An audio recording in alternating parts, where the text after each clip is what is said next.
you can work on sharing your screen while I'm doing that. So welcome everyone. We're really glad to have you here. Um, I am Erin Meany, and I'm the manager of communications and community engagement here at SUNY Online, and I'll be your dedicated MC today and helping Alex in the chat with a bunch of links for you. We're sharing a lot of information, but this session is going to be is being recorded, and I'll put a link in the chat to where you can find all of our recordings. So if you're feeling like you can't keep up, it's okay. We have one document with everything on it and one link for all of the recordings. So that'll be your ticket. All right, I'm going to turn this over to Alexandra Pickett, Director of Online Teaching here at SUNY Online. Hi, everyone. Alexandra Pickett here from SUNY Online. I am the Director of Online Teaching. I am so excited to be here with you and that you were able to join us today to get an overview of OSCQR as a self-assessment tool. I love talking about OSCQR. I'm very proud of OSCQR. I think of myself as optional designer in SUNY back in 1994 is when I started in that role. I've trained, I think it's been estimated around 5,000 plus online faculty here at SUNY. Maybe 300 online instructional designers. We now have instructional designers at almost all of our SUNY campuses. I'm also an online adjunct instructor at the University at Albany, one of our SUNY institutions, and I've taught intro to online teaching at the University at Albany for many years. I'm also a peer reviewer for Middle States and have been on 2 site visits. And I've been on the expert panel for the Horizon Report. And so I've been doing this a long time and have a lot of different perspectives. But OSCQR is one of the tools that we've created here at SUNY Online to assist campuses, faculty, and instructional designers understand how people teach and learn well online. So as Erin mentioned, we have a action-packed webinar for you today. But everything that I'm going to show you, and I don't know if you can see the tabs on my browser screen. I'm going to go through all of those tabs, and there's some that are actually hidden at the end that I have to scoot over to show you. But all of the links that I'm going to be showing you, you can find at this link, so you don't have to worry about screen grabs or or trying to figure out what the URL is. They're all here in that link. When you get to that link, and it is case sensitive, you will get to a page, just a Google Doc that has the list of all of those resources on it. And Erin, no doubt, is putting those links in the chat. And my internet today is being very sluggish. So yep, there it goes, page unresponsive. So I'm going to just go back to my presentation and hope it'll let me get over there. And so yeah, just go to that URL and then look for the Google Doc that says links, and you'll find all of these links on there.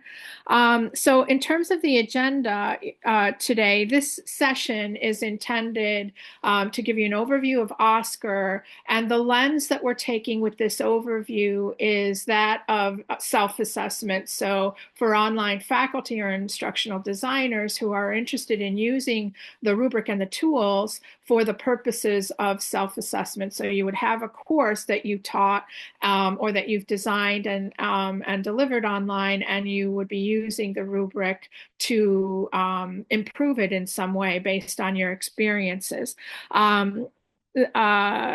I'm going to give you a tour of those tools and those resources, and you're going to get access. You're going to learn how to get access to the Oscar rubric and all of those resources. And then there's going to be some bonus activities that I'll guide you through, and Erin will put the links in terms of sort of additional things and things that are available for you that will help you to engage in our community of practice more and continue the conversation about Oscar. All right, so just a little overview of the Oscar timeline. You can see we started way back in 2014.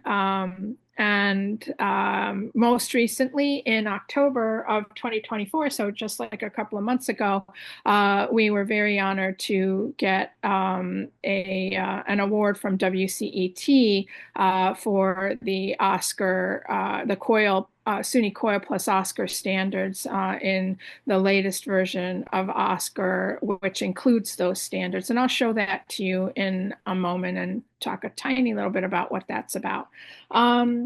So I would like to know from the group, how many people have seen the cool Oscar video that we produced? I don't want to show the video if you all have already seen it, but I want to point you to it so that you know that this is part of your something you can put in your toolbox.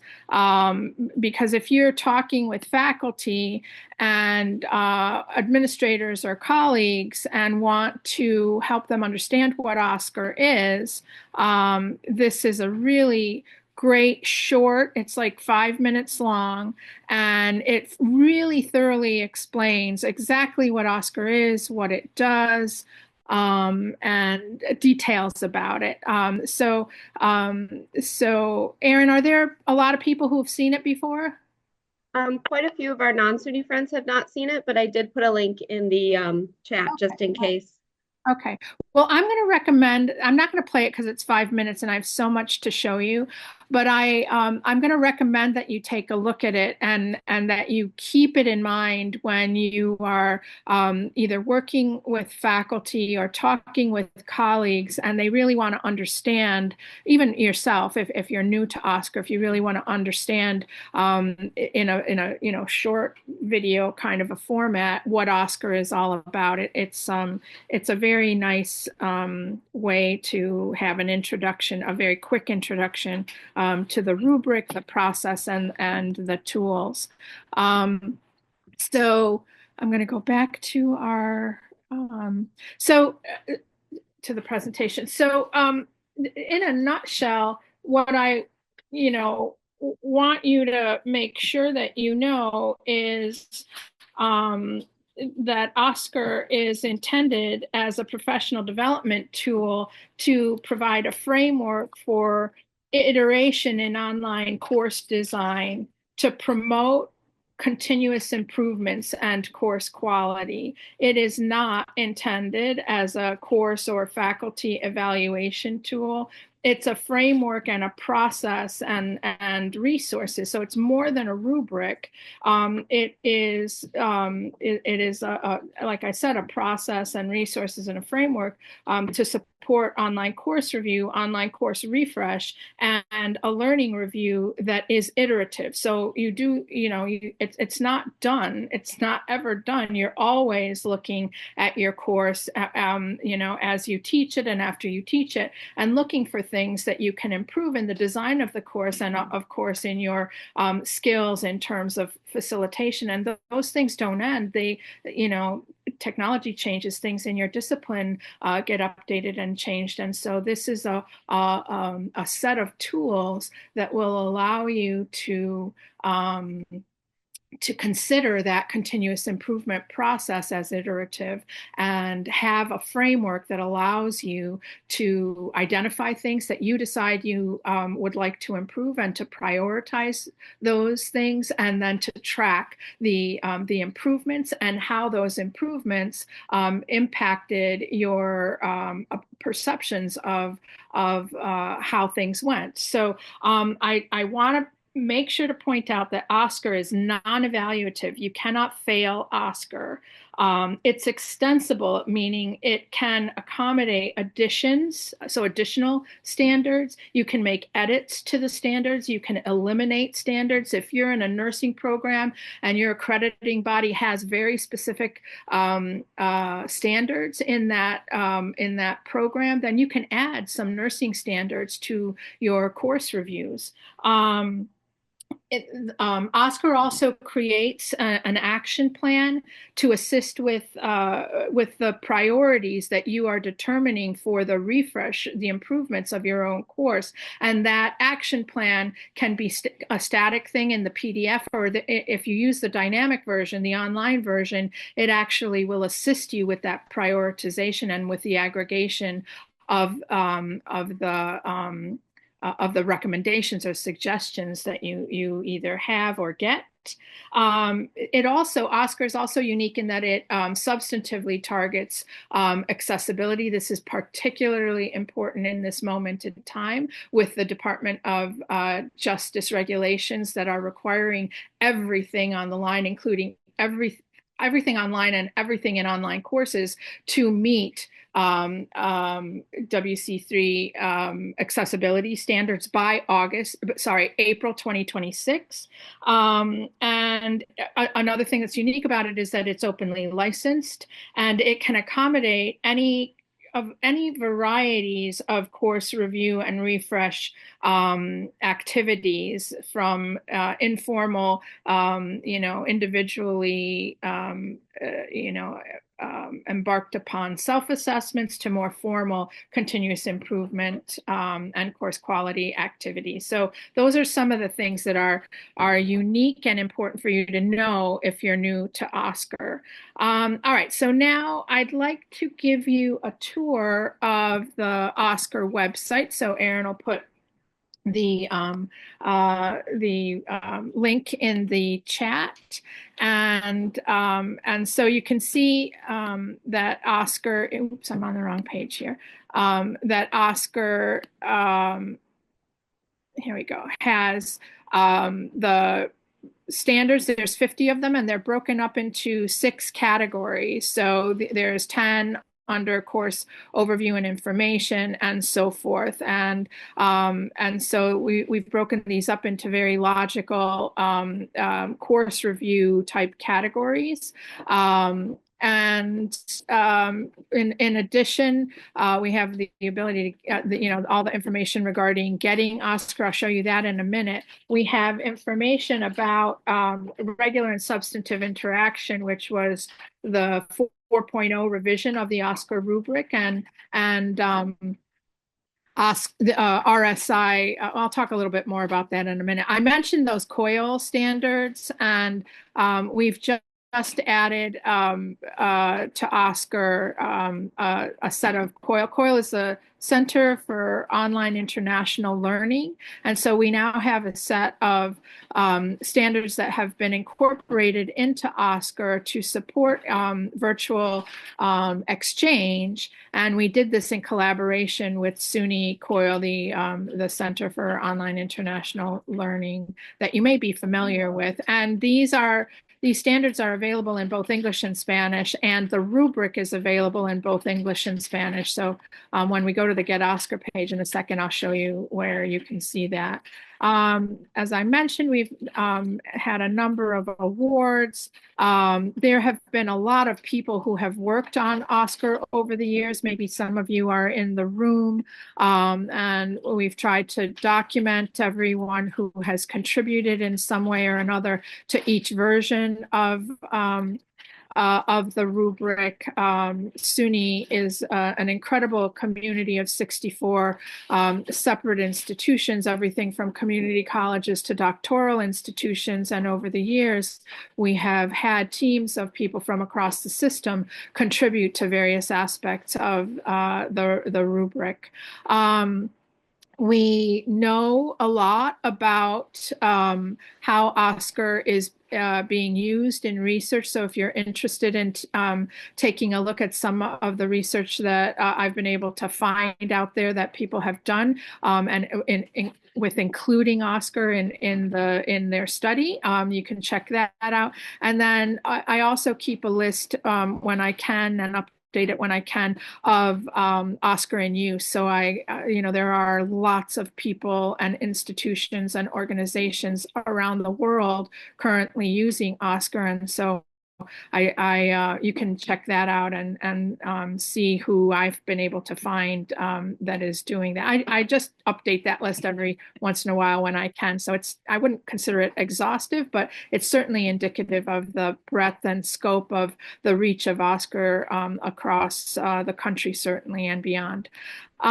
We have a very strong online instructional community of practice within SUNY of instructional designers, faculty, and other practitioners, directors of online learning, librarians, technologists, faculty developers, student support folks. So related to OSCQR, I try to collect things that the community has created and shared on this page. So if you have something that you've done, just send it to me and I'll add it to this page.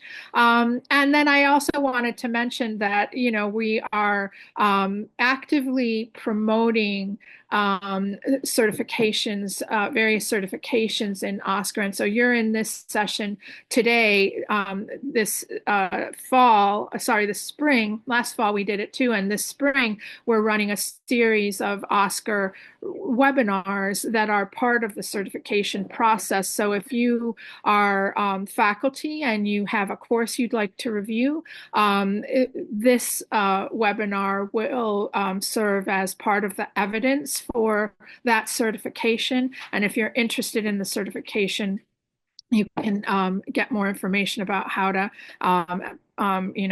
complete the certification process. You have to review your course, and you have to provide evidence of what you learned during that review, what you changed in your course, and then that'll get reviewed and we can issue you your certification on that.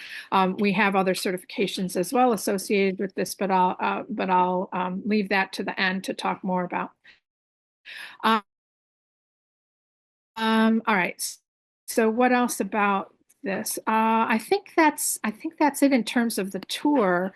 What I'd like to show you now, I think, is how to get your rubric. So let's go over to the OSCQR website, and then you would click on this link here, Get OSCQR, and then these are all the different varieties of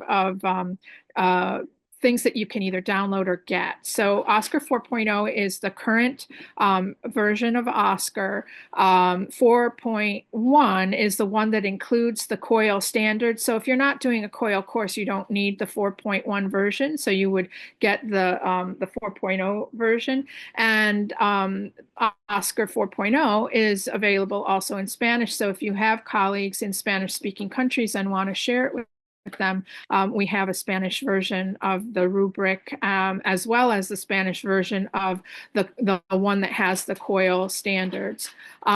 So you can get both of those here on this page. In addition, you can get it from the Online Learning Consortium. We have partnered with the Online Learning Consortium. They have adopted OSCQR as their online course quality scorecard. And as you can see here, you can download that scorecard, which is, the PDF version of OSCQR that we partnered with them in order to make available to OLC members. And so that looks like this. So when you download it, either from our website or from the OLC website. It's free. So even at OLC, there's no charge for it. It's free. It's openly licensed, and this is what it looks like. It's a PDF. It's a fillable PDF, and you can um, uh, mouse over things, and it'll give you a direct link. You can't see, I don't know if you can see, but when you mouse over a standard, if you click on that standard, it'll take you directly to the web page about that standard, and it's fillable. So you can actually click in it, and then you can come over here and make notes about how that standard meets or doesn't meet, or what you are thinking about in terms of your self-assessment to improve on that particular standard. And using the website, you can get ideas about what you might consider improving if you feel that that particular standard needs improvement. So you would go read that web page about that standard, and then come back here and document some ideas of what you might want to do to improve that particular standard. And then at the end of the PDF, there is a larger space for you to write some more general thoughts, some more, you can keep notes on things that you think about as you're filling out the rubric. And it's just a larger space for you to document your self-assessment notes.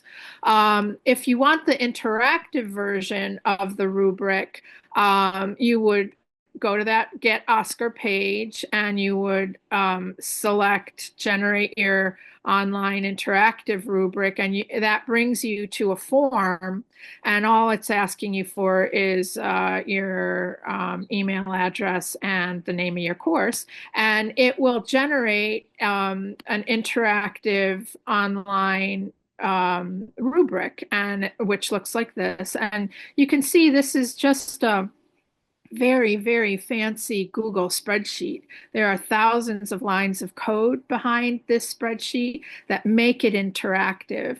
And it has features and functionality that support online course self-assessment, as well as online course review in a team approach or in a peer review approach. So if you're doing those kinds of things, the online interactive version of the rubric might be helpful, even as a self-assessment, because one of the cool things it does, and so here you can see it, this is sort of like the overview of the course that you would fill out. But if you click on one of the tabs down here, you can see there's an instructional designer tab, faculty tab, and reviewer tab. If you click on one of those tabs, you get like it sort of looks like what the PDF version looks like. So there's the list of all the standards. If you mouse over these little triangles in the corner, it gives you more information about each of the standards. It's also fillable, so you can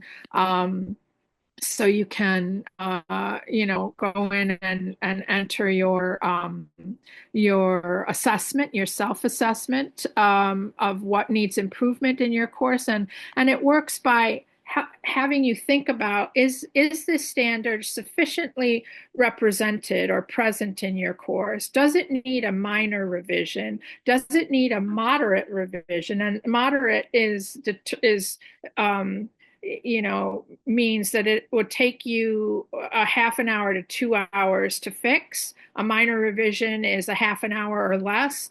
And a major revision would mean it would take you more than 2 hours to fix it. And so you assess based on the standard and what the standard is about, how long it would take you to fix it, or to improve it in some way. And then you would document in the action plan section exactly what it is that you would do in order to better address or improve on that particular standard. And you can see over here are the links, the direct links over to the OSCQR website for each of the standards. So if you need ideas, you can click over there and get to a full page description of the standards.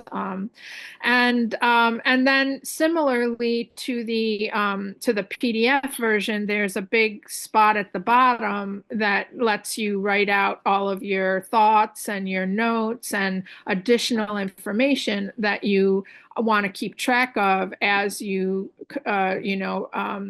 both conduct the review and plan for the refresh improvement of your course. The really cool thing about the interactive version is that it takes all of this information and puts it into this other tab, which down here, if you can see, it says action plan. And what the action plan does, in a self-assessment, is it aggregates all of your input into one page that you can print out, and it lists the amount of time that you've self-assessed it's going to take, and next to each standard it has a point of view about whether or not that particular standard is important or essential. And this is intended to help you prioritize, right? So again, OSCQR is intended to be a continuous improvement process. It's not like you do it once and it's done. So you can prioritize. If this semester you can only do one thing, you can use this interactive action plan to help you prioritize what's the most important thing in your view of your self-assessment to address in this particular iteration of your course. And it'll keep this information for you so that next time you can come back and refer to it again and select additional items to work on in the course.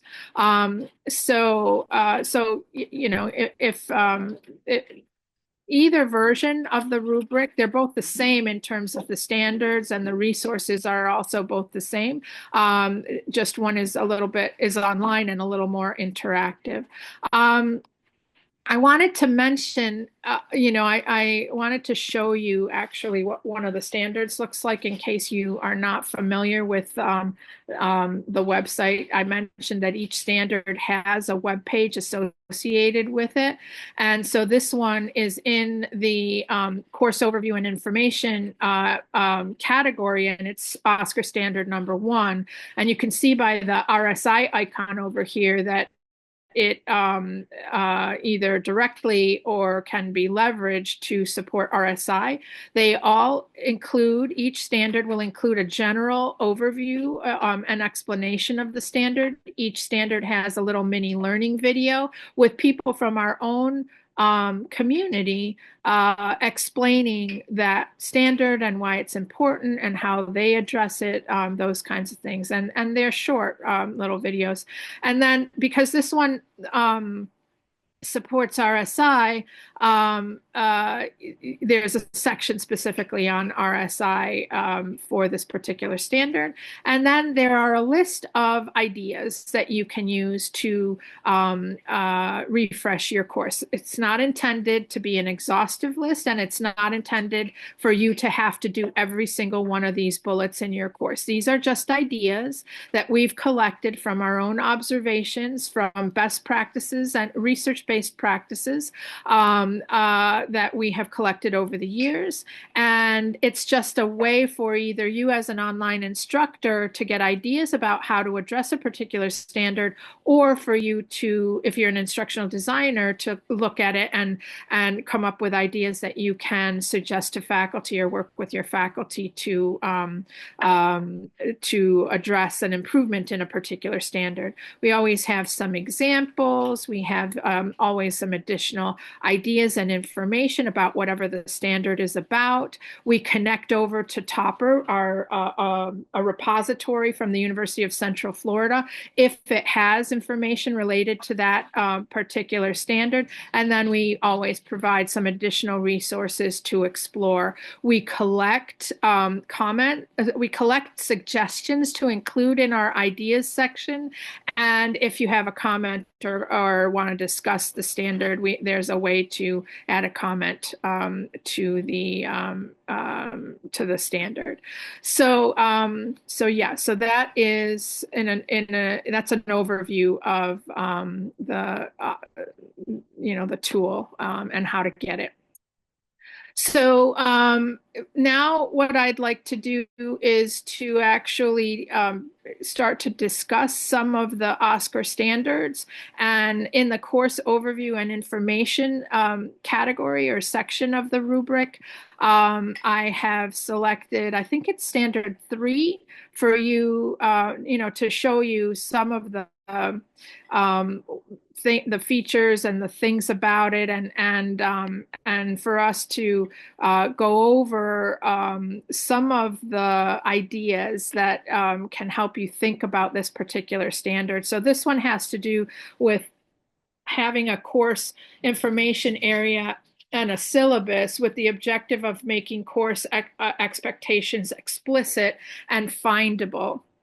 And this, in an online instructional environment, is extremely important. And so a couple of the tools and recommendations in this standard that I want to highlight are an OSCQR-informed online teaching syllabus template that is available for you to consider in a couple of different ways. You can either compare your syllabus to this one so that you can see and make sure that you have everything that should be in an online course syllabus that should be in there, and you can see how each element of this syllabus has an OSCQR standard associated with it, so it can help you see where the OSCQR standards are being represented in each element of a syllabus, an online course syllabus document. So you can use it as a way to compare your own syllabus. You can also take a copy of it. It's a template. So all you have to do is file, make copy, and then it's yours. It's a Google Doc. It will belong to you, and you can edit it and customize it and do whatever it is that you would like to it to make it yours and to use it as your online course syllabus. Of course, check with your instructional design staff, check with your department, check with your institution.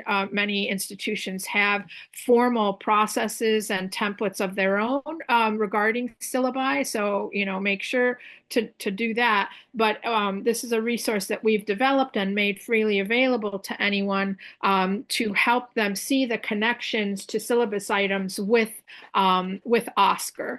A couple of the notable things that I want to point out that are unique about this syllabus are things like making sure that the professor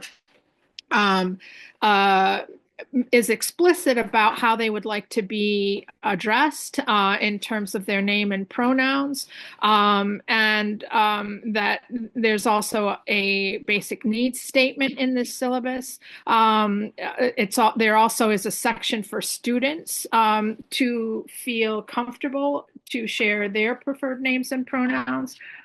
There's also a section in here about regular and substantive interaction, which is especially important in documenting how your courses and your program potentially meet this particular Department of Education regulation. So having it in your syllabus stated like this is one very easy way to demonstrate compliance to your to whoever might be asking, the Department of Education or your middle states or whoever your accrediting, regional accrediting body is, and so forth. Other things in here that are unique, there's an AI statement in here, which you should consider, strongly consider putting it in your course. Whatever your opinion is or your stance on AI, put it in your syllabus, because if you don't tell them, they won't know. And so here in this one, it gives you options to consider. So maybe you don't want to allow it at all. So you tell them that. Maybe you want to encourage it, but it's only with specific assignments and with and you want to make sure that they use an attribution to the fact that they used an AI. Or maybe you want to encourage it like a lot throughout the course with attribution. And then, Alex, yes. sorry, I need to interrupt you just briefly in case people aren't following in the chat. There is a timer that is counting down with 2 minutes left. I never set that, so we're trying to investigate and figure that out, if it was a Zoom update or if the session was configured wrong. So for folks that aren't in the chat, if you would like, I'm going to put a link to the recording just in case. if you want and we get kicked out, come right back into the link and we'll see if the session reopens with additional time. That's so weird, Erin. I've never seen It's never done that to us before. So I don't know if there was an update, but we're trying to investigate that. that. All right. Sorry about that, everybody. I hope it doesn't kick us out. Okay. So anyway, just check this syllabus out. It's a very good model, and it's a very good resource that you can take a copy of and use however you would like.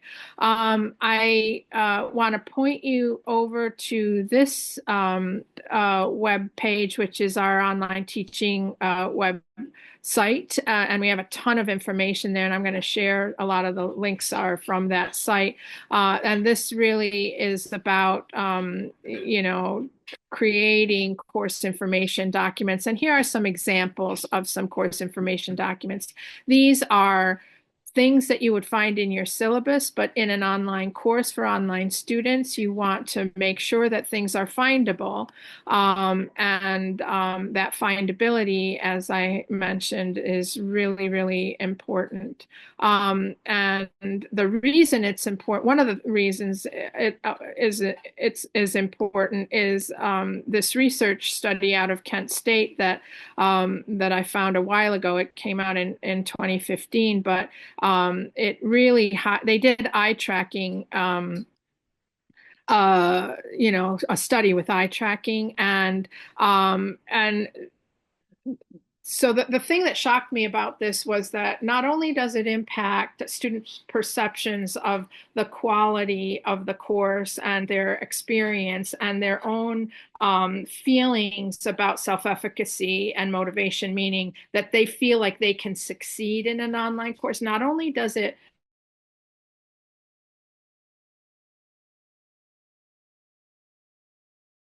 experience, but it also makes them question the qualifications of the instructor to teach the course. So it's like super important. Take a look at that study. It's very powerful evidence for lots of different things regarding findability. So that means that your syllabus and other aspects of your course navigation and all of that, this is part of the evidence that points to consistency and a logic across courses, right? Across online courses. And we're not talking about, how you design the content within your course. We're talking about the wrapper for the course so that students don't have to learn a whole new organizational structure every time they enter an online course. And then within a course, if your syllabus is buried in a folder in a PDF, and the thing that they're looking for is buried in a 50-page syllabus or however long yours might be, that's not so good, right? So you want to make sure that students can quickly and easily, and quickly means seconds, easily find how to contact you, the things that are important to online students, how they're going to be evaluated, what are the activities that they need to do and when, those kinds of things, the schedule, all those, they need to be able to find it very, very quickly. All right, I'm going to move forward because we still have a lot of stuff to go through. So the next standard is still in the course overview and information area. And that standard, number 9, is the one I chose for us to take a look at applying. And this has to do with objectives being clearly defined and measurable, and that they're aligned to the activities that you have designed into the course and to the assessments. And so things like, I'm going to just go through my resources here that I have. One of the things that's super important and that most new online faculty struggle with a little bit, and that instructional designers work with faculty to help them understand, is how much is enough and not too much in terms of content, in terms of activities and expectations in an online course. So calculating time on task in an online environment, the impulse, I think, for faculty often is to put everything that they know into an online course because they don't especially new online faculty, because they don't see the students or don't have them in front of them in a classroom. And so they want to make sure, and they're experts in their field, so they want to make sure, you want to make sure that you put everything that you know into your course. And what ends up happening is that you end up having a course and a half, or it's very bloated, potentially confusing, and full of optional activities that the students will never do. And so this is intended to help you think about what it is that you're asking the students to do and how much time you can expect that to take. So if you see here, for a 15-week course of 3 credits, the expectation would be 9 hours of work per week. And there's this cool tool out of Wake Forest University that helps you. Now, it's just an estimator, right? And you have to like just use it as a tool to give you a rough idea. You ultimately have to decide what it is that you're having the students do, and how long you think it should take them. But this can give you an idea if you don't have an idea about what it is. So I filled it out, 15-week course, a lot of reading, a lot of writing, a lot of discussion, some exams. And you can see over here, the way I've defined it here will result in 17 hours per week. And as we saw over here, it's supposed to be closer to 9. So you can see here that if you adjust things, it's dynamic. If I move the number of hours per week for these assignments, it went down a bit. If I diminish the number of exams, it goes down, right? So you need to think about what it is that you're having them do, how long it's actually going to take them to do that, and to weight things so that you can better understand what it's going to take for the students to actually do what you're designing in your course. And that's important, very important. The course has to be doable. There are only so many hours in a day, right?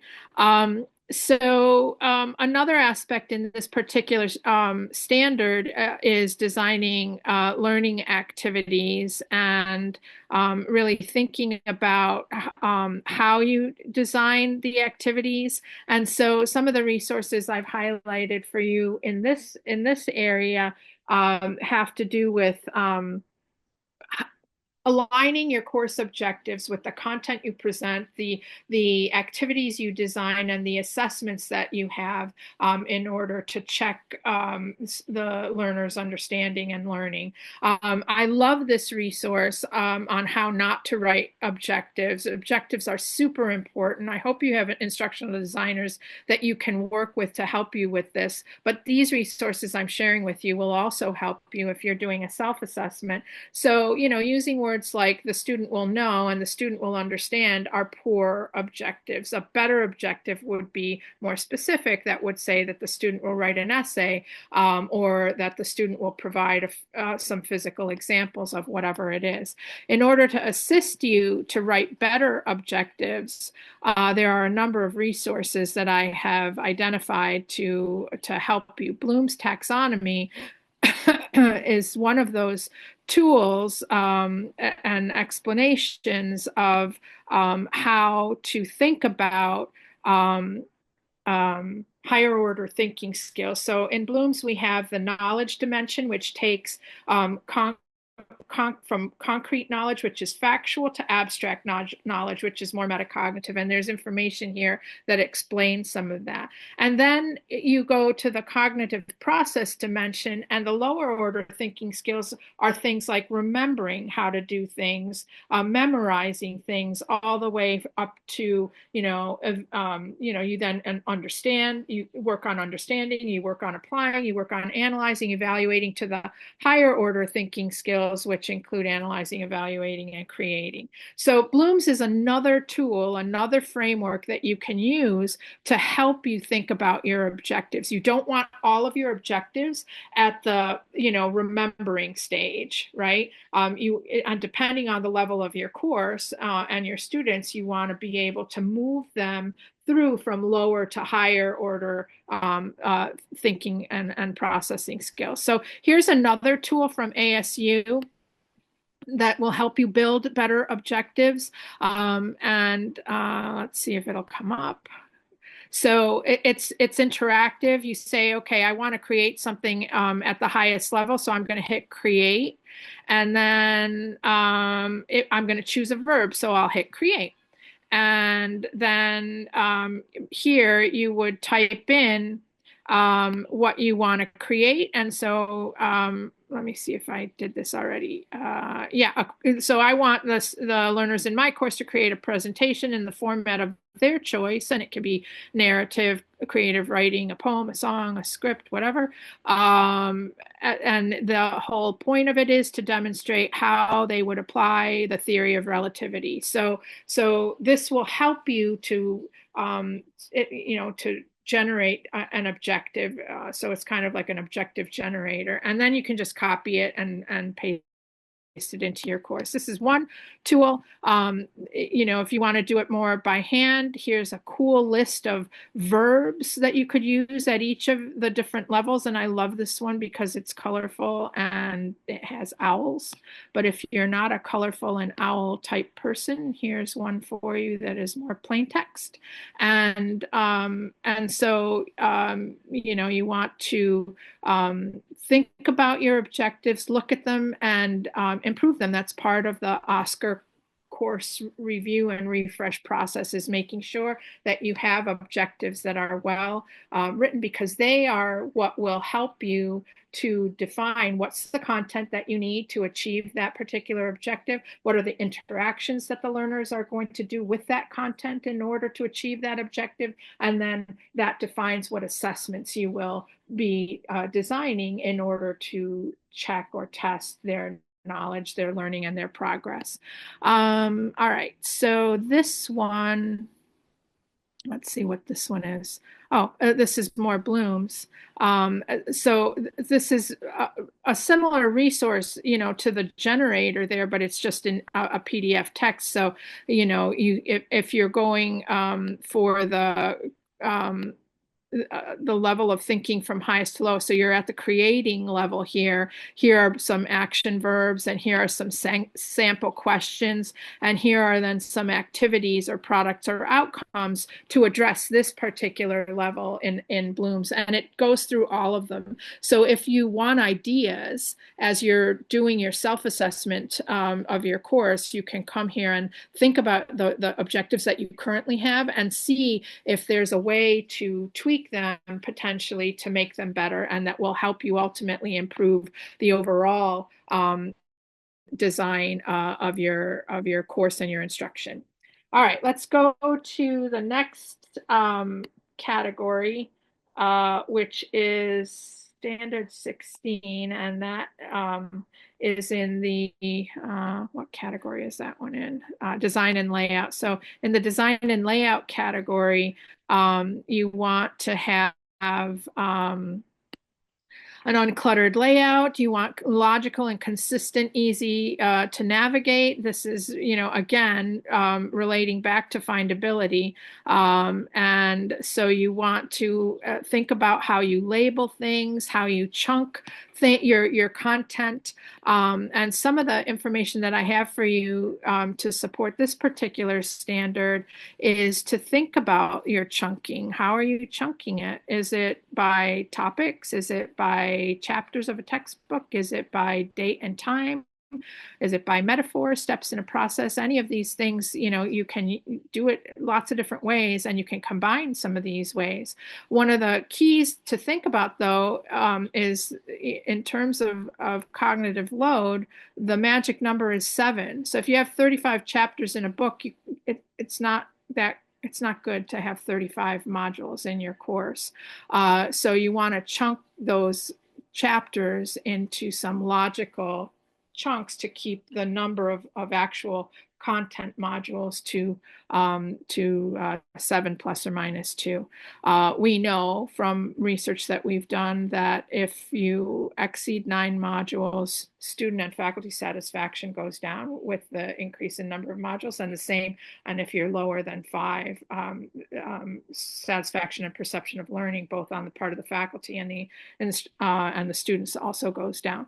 So use titles well, provide a module overview, and then within your module structure, think about the labels and think about being consistent from module to module. So have an overview, present some content, design some interactions, make sure that you have things well explained and consistently explained and labeled, and then design feedback and assessment mechanisms that help you understand what the students are learning and their progress.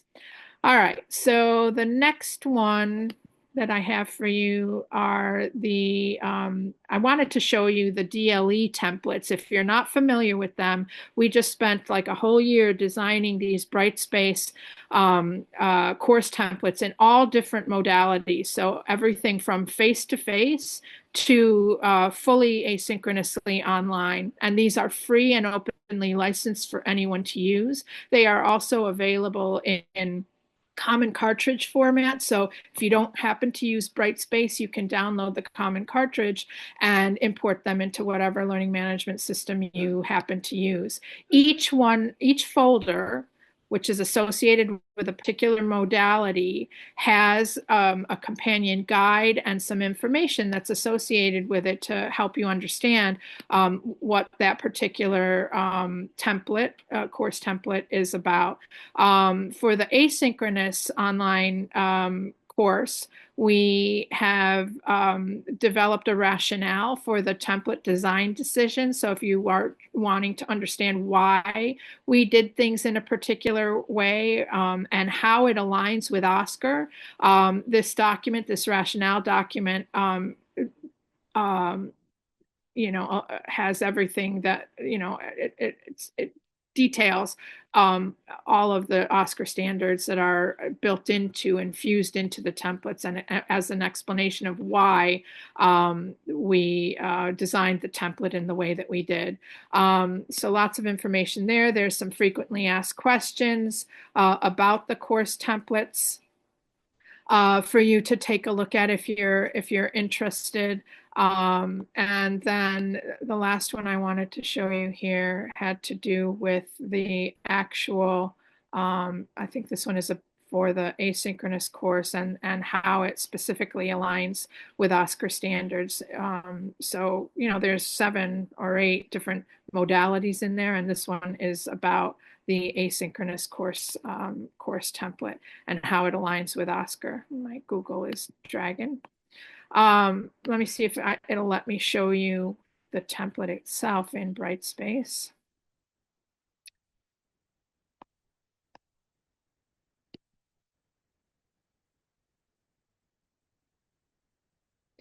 Oh, here it comes. So this is what the template actually looks like in Brightspace.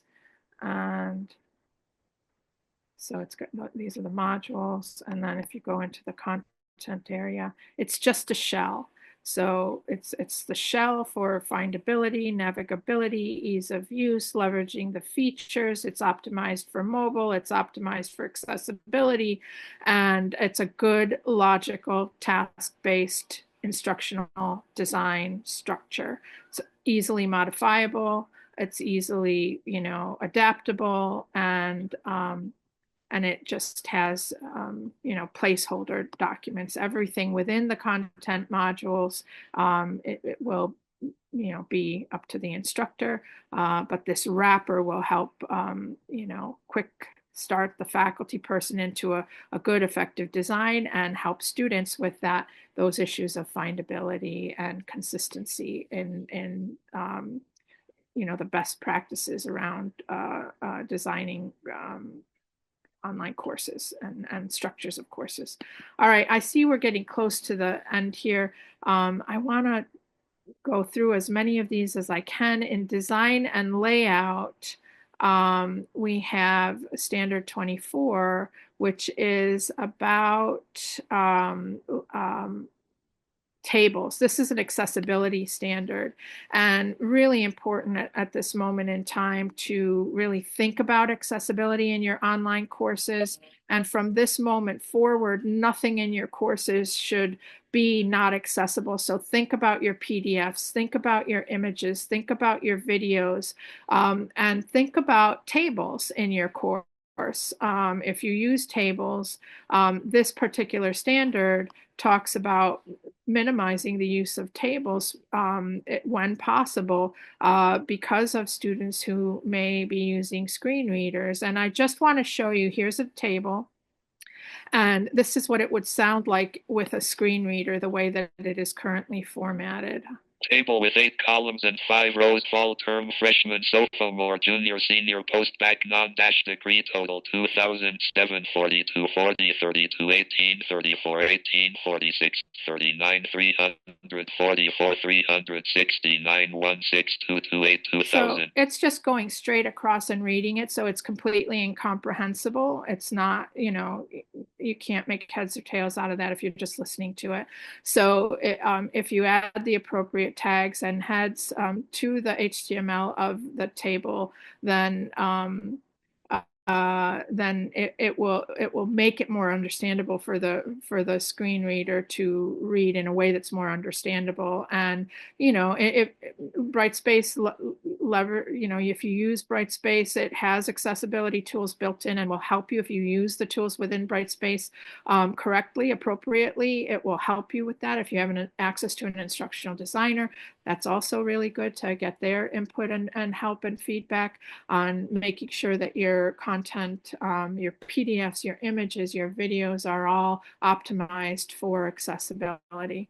Let's see, what else did I have here? For content and activities, I have OSCQR Standard 29, which is about accessing a variety of engaging activities. And so designing learning activities is, one of the things that you want to consider when you're doing your self-assessment. What do your activities look like? Do they map to your content? Do they map to your objectives? Well, have you got good plans for your assessments related to those activities? And one of the suggestions in this particular standard is to think about how can you make your activities more engaging and more active. And so instead of trying to duplicate what you do in the classroom, you need to reconceptualize what you do in the classroom given the options and limitations of the online environment. So yeah, you can do debates, you can do case studies, you can do jigsaws, you can do oral reports and critiques, all of those kinds of things, but they have to be designed for the environment. And so what I love about this resource, which is from the University of Illinois, is that it takes these things that we're familiar with potentially in the face-to-face classroom and gives you ideas on how you can reconceptualize them for an online environment. And I love that it actually tells you, how you might do it in a synchronous environment or how you might do it in an asynchronous environment. It gives you a lot of details on preparation and how you might actually do it. So take a look at that if you're looking for some alternative ways to create engaging activities for the learners. This resource is from Topper that I mentioned before. And I just am going to point you to Topper because it's an amazing repository of best practices that have been vetted and very well documented. So if you're looking for ideas, this is another place you can go. The Standard 30 is about again, we were talking earlier a little bit about higher order thinking skills, and so using Bloom's to help you with the design of those objectives that then results in activities this is a very helpful framework for that. And I just want to show you the grid that it has so that you can see and potentially use it when you're thinking about your own course activities. Let me see if I can blow this up a little bit. So you can see this little pyramid here.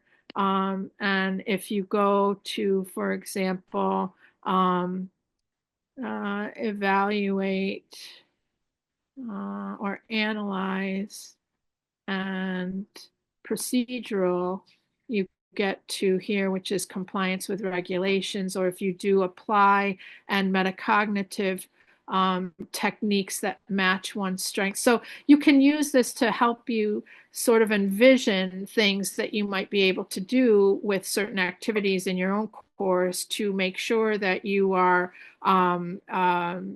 moving the students through the different cognitive dimensions associated with the knowledge dimensions. All right, so let's go to the next one. I see that it's after one, and so maybe I should stop here, Erin, and see if there's scheduled any. to 1:30, Alex. Oh, we are? Thank God. Okay, cool. Yeah, our regular webinars are an hour, but these are an hour and a half. Oh, I'm so glad. I thought I was on time. Oh, this is so good. I'm so happy. And plus with that weird break that we had. All right. So let me just tell you about Bloom's this Bloom's taxonomy, which is out of Oregon State eCampus, and they are an amazing organization with lots and lots of resources that are really, really well done and valuable. And what I love about this one is that it integrates generative AI tools as a supplement to the learning process. So if you're interested in that, this is the Bloom's framework with that lens of how AI can supplement learning. So I'll invite you to come back to this resource and check it out if that's something that you're exploring, concerned about, or experimenting with. So then another thing in this particular standard is, let's see what I have here. This is, again, we were talking about the higher order thinking skills, and metacognition is one of those. And so I wanted to share with you a resource that I developed some time ago based on my own online instructional practice. So I have my students blog, and the blogging is intended to be a metacognitive journaling activity. I am asking them to think about how they're learning, what they're learning, how they're applying what they're learning, and how they know they have learned something, and also what's helping and hindering them to learn. And that's the purpose of the blog. And so what I have here in this document is what I do and why I do it and how I do it, with some examples. So you can actually see some of the blogs from some of my students here posted. So if you're interested in that, this is a resource for you to check out. All right, let's look at the interactive category of OSCQR standards, and I chose OSCQR Standard 38 to talk about with you and to talk through how to apply that particular standard. And that one is about regular and substantive interaction, and I mentioned that is an aspect of the OSCQR rubric. We had revised the rubric to incorporate regular and substantive interaction. And I do a whole webinar just on this, and so I'll invite you to come back. It's later in the spring that we're going to do that one, I believe. But a couple of things that I'll say about RSI is that it's a regulation of the Department of Education, U.S. Department of Education, and so you need to be aware of it at the campus level, at the instructional designer level, and at the faculty level. And if called upon, you will need to be able to demonstrate how your online course is in compliance with this regulation. So you need to understand what the regulation is about. And if you want to, come back to that webinar and we'll talk about it. What I want to point out to you in this webinar is that RSI has absolutely nothing to do with online course quality. It is only, the only purpose of it is to help the Department of Education determine the difference between correspondence courses and online interactive education for the purposes of financial aid only. If you only did a course that met the standards of RSI, that were in compliance with RSI, it would not be a good course because it involves only instructor to student interaction. And as we know, student to student interaction is very important, and student to content interaction is very important. So RSI is very important. You need to be able to demonstrate compliance, and there are specific ways that you can do that. And so I'll invite you to come back to the webinar where we talk in more depth about all of it. And I'm just going to show you this one little document that is a template and that is free and openly licensed for anyone to use, that could help you as a campus or as an instructional designer or as a particular instructor, as an instructor, or within a cohort of instructors who are delivering a fully online program, how you might be able to document how you are addressing RSI in your online courses. And so again, I'll do a whole webinar on this later in the season, and I'll invite you to come back to that to get more information about it. All right, also in the interaction category of standards is standard 42, and that is about offering opportunities for student-to-student interaction. Like I said, student-to-student interaction is an essential part of any high-quality online instructional experience, learning environment. And in this particular standard, let me just see what I have highlighted here. Opportunities for collaboration. Oh yeah, all right. So we're going to talk about cooperative and small group work, and so we have a lot of resources on our website about how to do group work well. And if you're experienced in teaching online and you've tried experience, or you may feel if in your self-assessment that you need to improve how that activity is working. And so we have a lot of information about how you might do that. So let me just go over to some of these resources for you. For example, how big are your small groups? Are the students prepared to work in small groups? Do you let them choose their own small groups? How do you do that?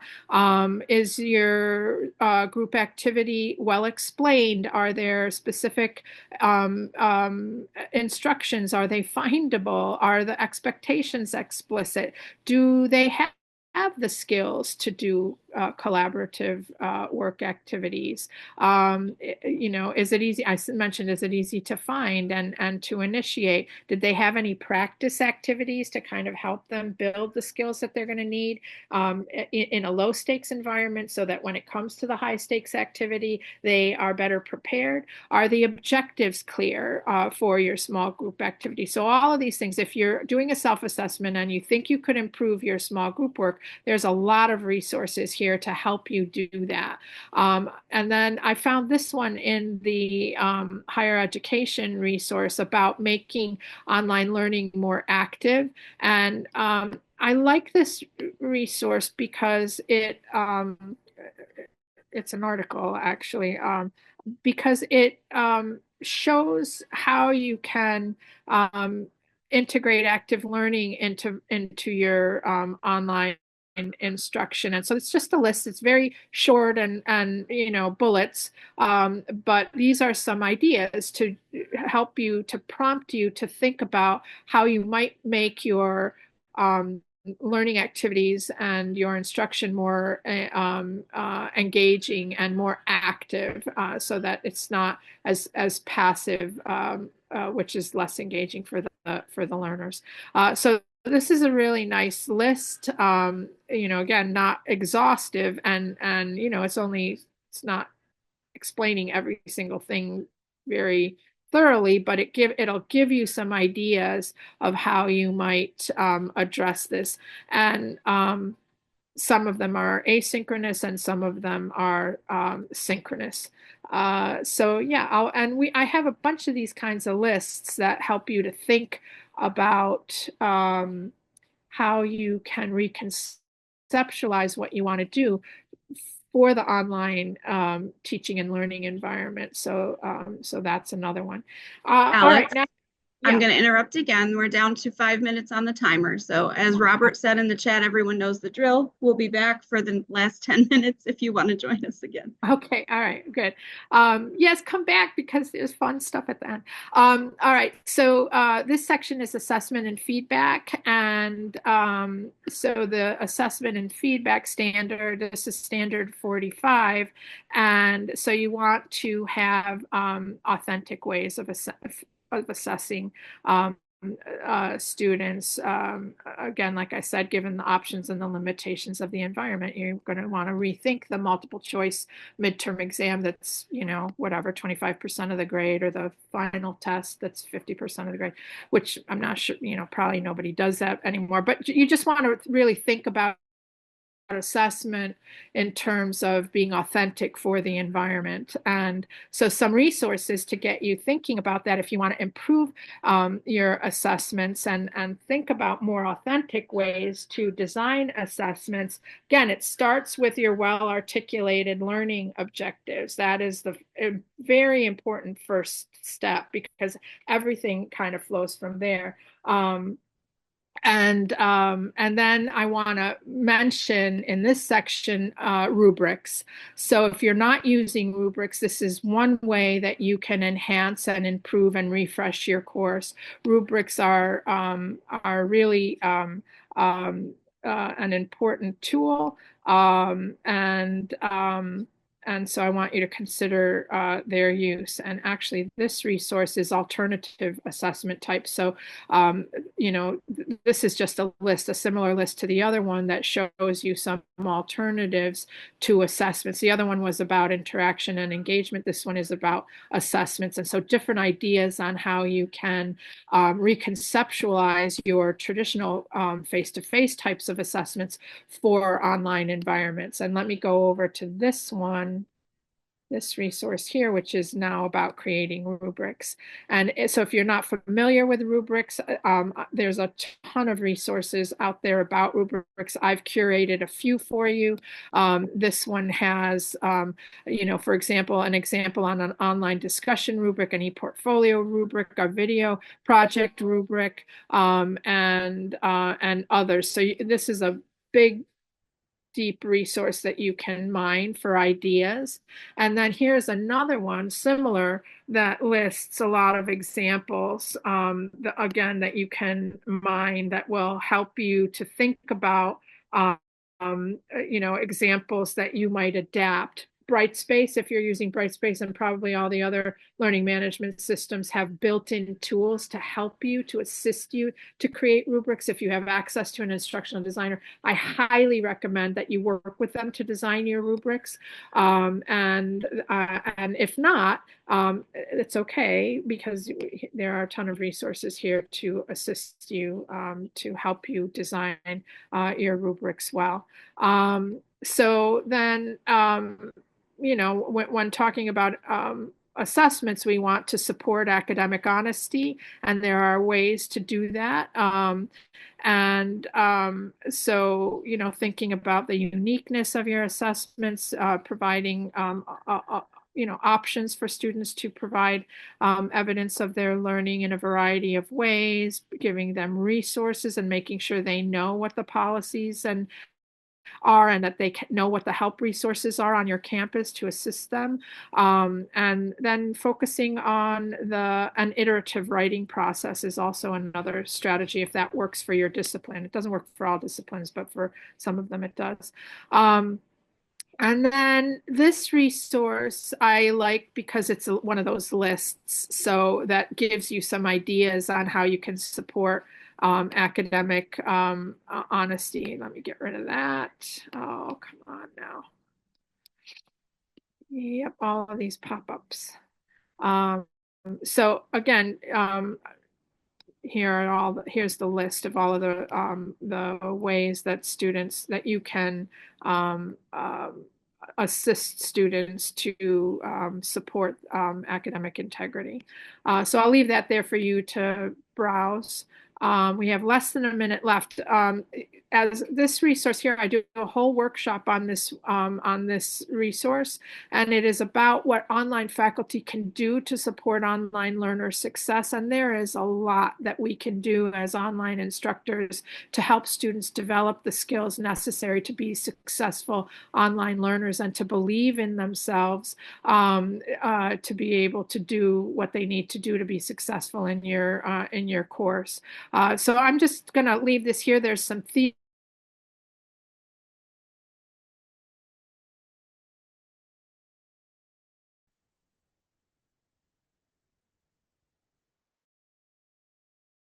All right, so I had been talking about the Supporting Online Learner Success resource and inviting you all to come back to that webinar when we do it next. All right, so I think the last one that I have to show you, I think I'm on the last one.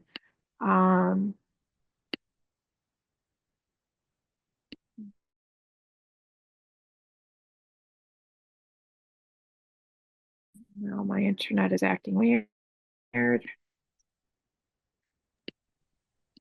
Alex, I'll turn off your video and see if that helps. Oh, yeah, that's probably, thank you. I forgot. My video was on. Yeah, so I'm stuck here. Come on.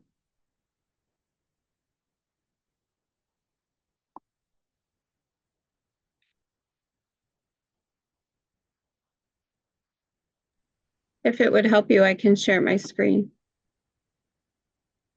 Well, I'm not exactly sure where I'm going next. I think I'm going to, yeah, my screen is totally dead. You were on. Here it is. Back, and I'm on the last one. And so the last one, the standard 50 in the assessment and feedback area, is about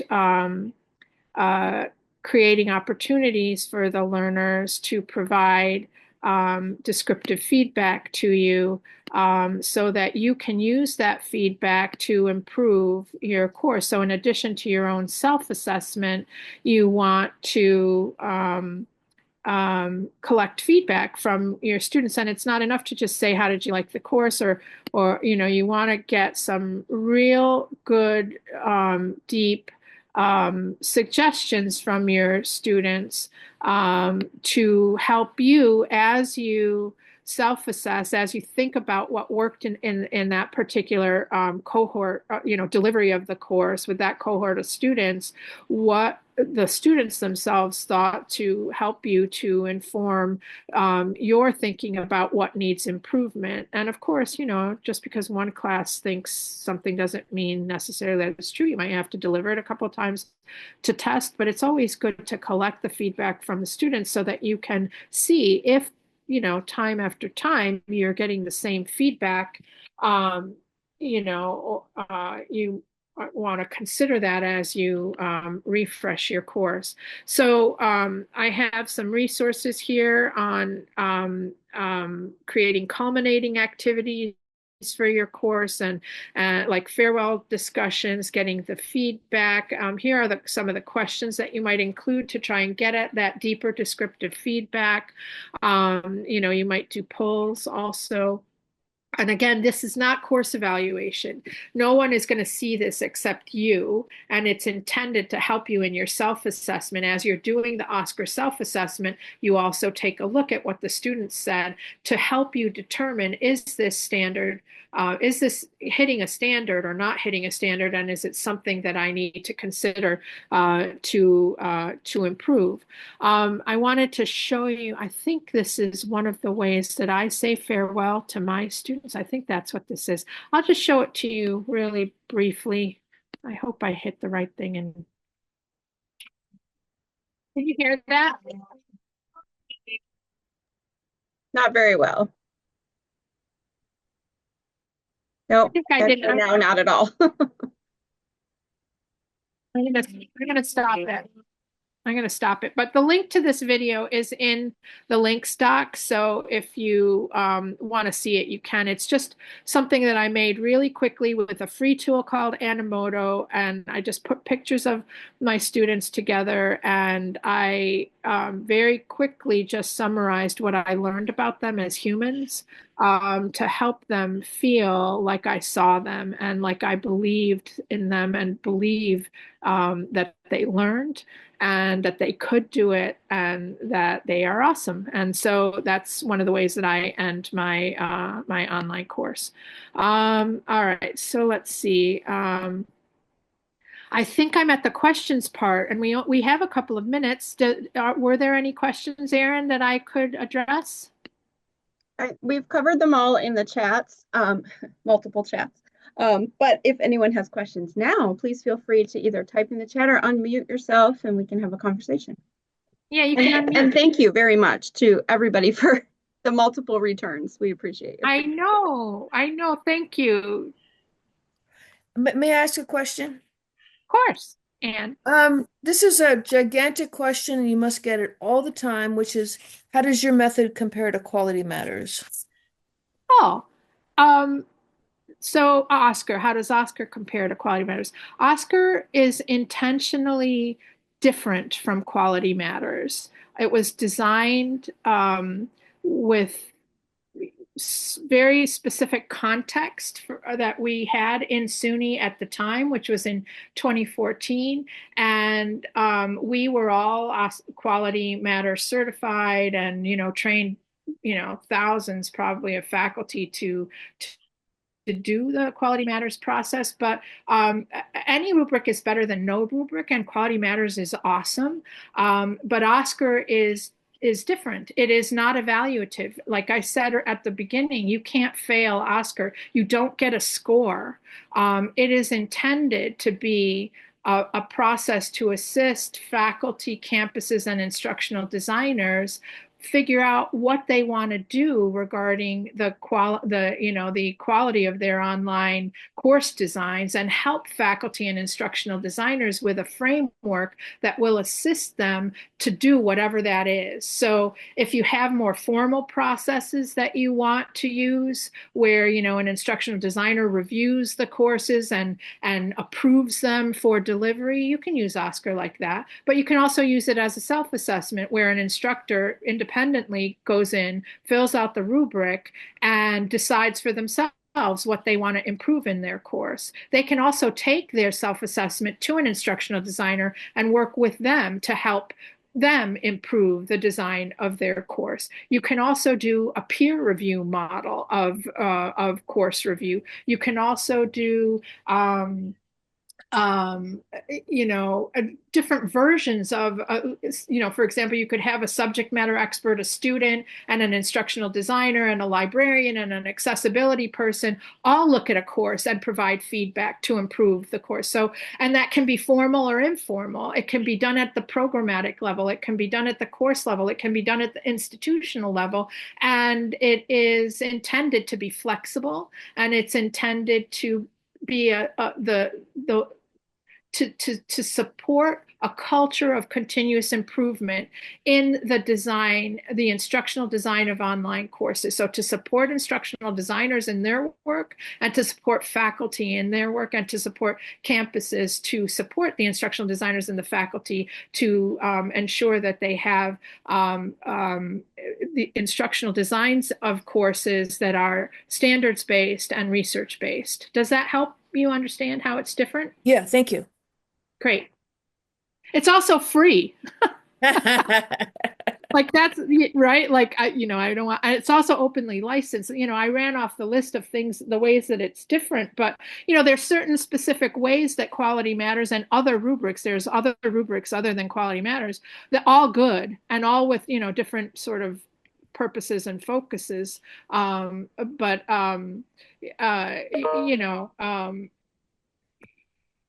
Oscar, you can use it to just focus on accessibility, or just focus on RSI, or just focus on engagement, those kinds of things. So it depends on what you want to do and what you want to achieve with your course quality activities, and you can use Oscar to assist you. It's a framework that you can use to assist you, and it includes the rubric, it includes the resources, it includes sort of that continuous improvement process that's iterative. Anybody else? I saw that Annette had a hand up. Yeah, this is Annette. Thank you. Thanks, Alex, for all this information. Hi, But Annette. how can you tell another instructor though, like how long it'll take for them to improve the course, like a half hour, 2 hours, 3 hours plus? How can you determine that or estimate? Because if I'm an ID and I have expertise, like I would have done it in the first place if I was an instructor. Yeah, exactly. And so the way that Oscar works is it's taking the perspective of the person who is filling out the rubric, right? So if you're the instructional designer, it might take you, 20 minutes to fix something that might take an instructor an hour and a half, right? Yeah. So you would be on the instructional designer tab, and you would be filling this out from your perspective as the instructional designer. If you're the faculty, you would be on the faculty tab, and you would fill it out from your perspective as a faculty person. And if you're the only one filling it out, then that's your perspective. And so as the instructional designer, you might assess that it would take you this amount of time, but somebody with lower technical skills and knowledge, it might take much longer. So you kind of have to, if you're doing it on behalf of someone else and they are the ones who are going to make the changes, not you, like there's different models, right? And so Oscar's intended to be flexible so that it can accommodate any model. On some campuses, even ones here in SUNY, there are some campuses where the instructional designer is the one who goes in and makes the changes. But we also have some campuses where the instructional designer gives the feedback, but it's the instructor that makes the changes, right? Okay. So as the instructional designer in that context, you would want to account for that in your review, that it's going to take this particular instructor, twice as long to do it as some other instructor or as you, right? So you would account for that in your documentation, in your action plan, and in your overall narrative notes. Okay, thank you. And that will help you prioritize. Like if you have an instructor that's just starting out, you can't expect Steven Spielberg, skills from them, right? So you have to prioritize what is something that instructor with their current skills can tackle to improve the design of their course in this iteration of the course, with the understanding that it is in Oscar, using this process, it is not expected that you're going to fix every single thing in that course for the next delivery. You're going to pick a couple of things to fix, and that's going to depend in terms of priority on who's doing the fixing and what their skills and abilities are to do that within the time they have and the skills they have, right? Yes, if it's the day before the course, they're not going to be able to do the, whatever complicated thing that needs to be done, right? Right, If because they the the ID is not always the subject matter expert either, you know, to be expected That's to fix correct. it. That's correct, right? So ask. So you can see down here at the bottom of the rubric, you have faculty, which is essentially the subject matter expert. You have the instructional designer, and then you have some random reviewer who might be a multimedia expert. It might be a student. It might be a peer reviewer, and you can add tabs too if you wanted to, because this is, you know, like a spreadsheet, right? So depending on what your context is, that's how you would approach the feedback and these categorizations of how long it should take. Thank you so much. You're welcome, Annette. Anyone else? I love talking about this stuff. All right, I want to go to some bonus stuff. So I want to invite you all, if you're within SUNY, I want to invite you to become a SUNY Online Teaching Fellow if you're not yet a fellow. And you just have to fill out that form. It's not, you know, we only ask for your name and your campus and whatnot. If you're not from SUNY, I want to invite you. Oh, and if you do fill out that form, you will get this nice badge. And if you are not from SUNY, I would like to invite you to fill out the Friend of SUNY fellow application. And really all that does is helps us to send you information when we have new updates to OSCQR, new webinars, new certifications, new activities that we're doing. And so we want to keep connected and we want to continue the conversation. And this allows us to recognize you as a friend of SUNY and invite you to stuff and give you stuff. And then you would get this nice badge. And we also want to invite you to our online SUNY online teaching community, our networking community, and it's a Facebook group, and you're invited to join. And we can continue any conversations related to online teaching and learning in this space. We're in the process of creating an OSCQR user group, which will also be in Facebook, and so we'll send out an invitation to everyone who registered for this webinar when that resource is ready. And then I did want to mention that because you attended this webinar, you have earned this Intro to OSCQR Self-Assessment badge, and this badge is required for the OSCQR Self-Assessment certification. So you have to do this webinar in order to earn the self-assessment certification. And the self-assessment certification requires that you do the webinar and then that you complete a full review and refresh of your own online course. So this is assuming you're faculty, that you have a course, that you've taught the course, and that you've reviewed the course with OSCQR, and then you completed the refresh process, which means you took what you learned from OSCQR and improved your course in some way. Not every single thing has to be done again, right? That's not how OSCQR works. But you picked some things to improve, and you improved them in your online course. And then you have to submit some evidence of what you did. And so if you're interested in that certification, if you're in SUNY, there's no charge for that. And so you may have already done this a million times and have earned already this webinar and just have to give me the evidence. So, sorry, this badge, not this webinar. You may already have earned this badge. And I would like to certify as many people as possible, as many faculty and instructional designers in SUNY as possible, to demonstrate, you know, and recognize the work that you have all been doing for years.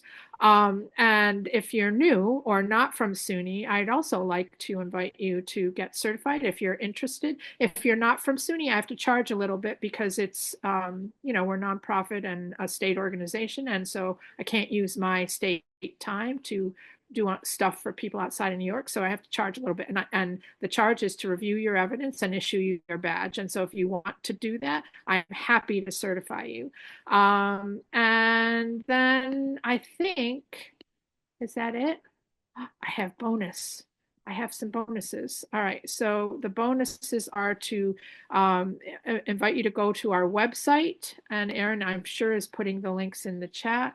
I want you to invite you to the SUNY Online Summit, which is coming up February 26th, 27th, 28th. And it is free for virtual attendees. You have to register, but it is amazing conference. And this year it's in Syracuse for face-to-face. So if you live near Syracuse and you want to come, please join us. Friends of SUNY are welcome.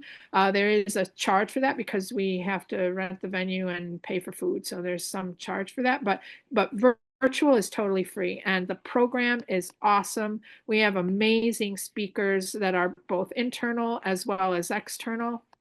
And we have a woman coming to talk about accessibility, Kelly Herman from Phoenix University. We have Megan Kohler from Penn State coming to talk about designing courses for neurodivergent learners. We have a bunch of internal people. Michelle Singh is coming to talk to us about adapting to innovation and strategies for capacity building for AI.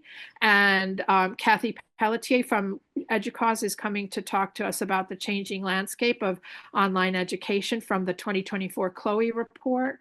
And then Cheryl and Van from WCET are coming to talk about the federal policy stuff that's going on in Washington today and how that impacts digital learning. So it's an amazing free conference that's for if you come virtually, and you are now friends of SUNY if you're not from SUNY. And so I want to invite you, if you are from SUNY, it's all free all the time. Well, unless you come for the physical, because we need to pay for stuff. So again, this is the webinar series related to OSCQR, this link here, which I was showing a little earlier, but this is the whole spring series, and there are certifications associated with that. And then I just want to thank everyone for coming. Thank you so much for spending your afternoon here with us to talk about OSCQR. I want to continue the conversations, and so reach out to me if you have questions about certification, if you have questions about OSCQR, if you have any questions at all. The answer to life, the universe, and everything is instructional design. And so I just want to say I'm really happy that you came, and I hope you come to the next one, and let me know if you need anything. Erin, I can't start my video. It won't let me. Oh, I have no idea. At this point, I'm totally clueless.